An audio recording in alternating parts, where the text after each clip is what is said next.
کیا کہ ہمیں نہیں پتا، تو اللہ سبحانہ تعالیٰ پھر اپنے بتا رہے ہیں کہ دیکھو میں نے نہیں کہا تھا کہ میں جانتا ہوں۔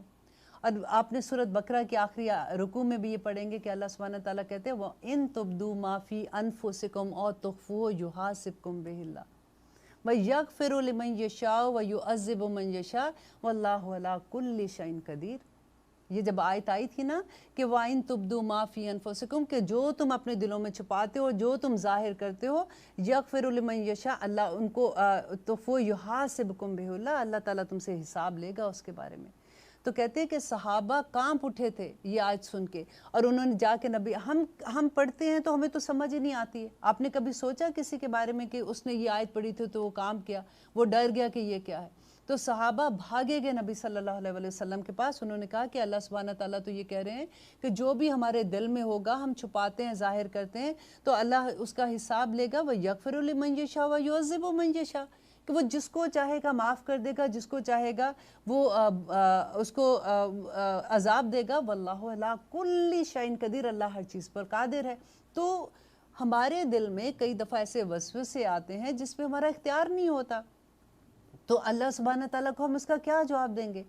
تو نبی صلی اللہ علیہ وسلم نے ان کو تسلی دی، اور پھر اللہ سبحانہ تعالیٰ نے وحی نازل کی، لا یکلف اللہ نفسا الا وسعها لہا ما کسبت وعلیہا ما اکتسبت۔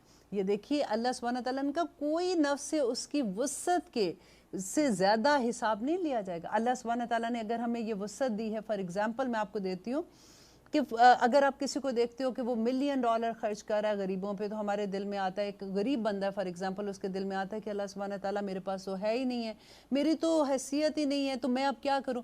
دیکھیے وہ غریب کا مسکرا کے کسی کو دیکھ لینا، کسی کی ہیلپ، ایسے کوئی چیز گری ہوئی اٹھا کے دے دینا، تو وہ بھی اس کا وہ صدقہ ہو گیا جو اس نے ملینز کا صدقہ دیا تھا۔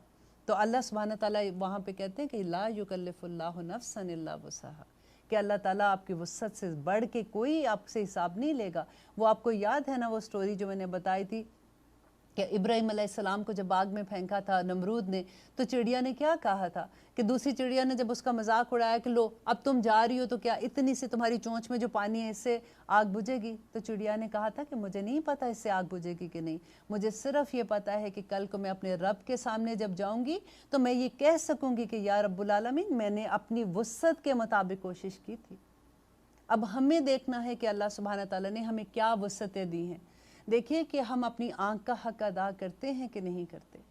ہمارے میں سے ہر کوئی اللہ سبحانہ تعالیٰ کے پاس، ہماری ہر کا نفس، ہماری جانیں، اللہ سبحانہ تعالیٰ نے قرآن میں بتا دیا کہ گروی ہیں۔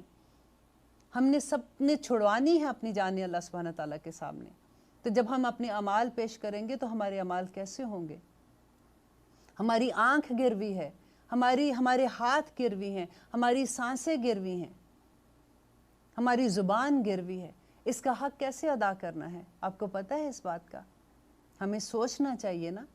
ہماری اگر زبان اللہ سبحانہ تعالیٰ نے دی ہے جو پٹ پٹ بول رہی ہوتی ہے، ہمیں دیکھنا ہے کہ اس زبان سے ہم اللہ سبحانہ تعالیٰ کے احکامات کا کسی کو کتنا سبق دیتے ہیں، ہم کیسے اچھی باتیں کرتے ہیں، ہماری آنکھ کب اللہ تعالیٰ کے احکامات کے مطابق دیکھتی ہے، ہمارے پاؤں کس زمین پہ چلتے ہیں اور کن راستوں پہ چلتے ہیں۔ یہ صدقہ ہے ہمارے ایک ایک عضو کا۔ یہ سوچنے کی بات ہے۔ جب تک علم نہیں آئے گا ہمیں کیسے پتہ چلے گا؟ ہم نے تو دنیا کا علم لے کے بیٹھ کے ہوئے ہیں نا، اور تھوڑی سی جو اچھی باتیں ادھر ادھر سے اپنے ماں باپ سے، اپنی بہن بھائیوں سے، اپنے اراؤنڈ ماحول جو ہمارا ہوتا ہے یا جاننے والوں سے سن لی، تو ہم نے سن لی وہ باتیں۔ لیکن اسی لیے تو اللہ سبحانہ تعالیٰ نے کہا کہ نبی صلی اللہ علیہ وسلم نے کہا کہ عالم کی فضیلت عابد پر ایسی ہے جیسے میری فضیلت امت کے ایک عام آدمی پر۔ کہاں نبی صلی اللہ علیہ وسلم کی فضیلت، کہاں ایک عام آدمی کی فضیلت؟ آپ یہ دیکھیے، علم اتنا ضروری ہے۔ ابھی ہم نے اگر 30 آیات کی ہیں تو 30 آیات میں ہم نے خزانہ سیکھ لیا ہے۔